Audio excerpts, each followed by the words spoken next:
but what about on the shipping side?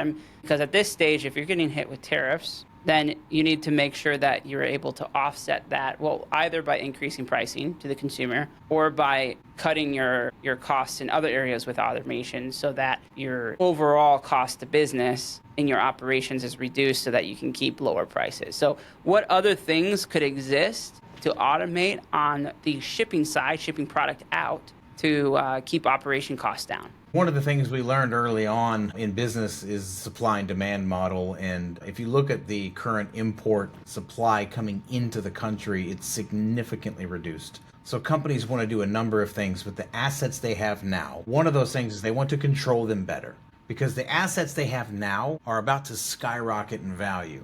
The stuff that they have coming in is being routed to other countries. As an example, iPhones are still shipping. They're just not shipping to the US ports. It's 140% or whatever it is today to ship from China to the US, but it's only 25% to import that same good from Canada or Mexico into the US. So we're effectively shipping our port jobs out to other countries through these tariffs, and thus increasing price of the goods that we have on hand now through the supply and demand model that we all know and trust. Instead of shipping it from China to the US port directly, you're shipping it to Canada, and then Canada's shipping it to us and kind of routing it through that because its overall cost increases the total time to get to your warehouse. So as a result, the existing inventory that you have in your warehouse has a higher demand.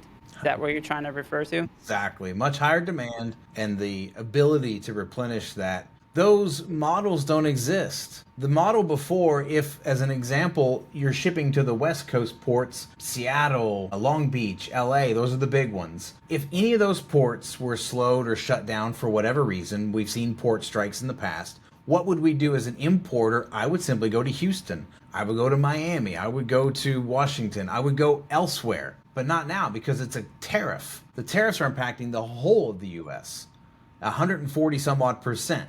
Unless that's changed. When I woke up this morning, who knows, right?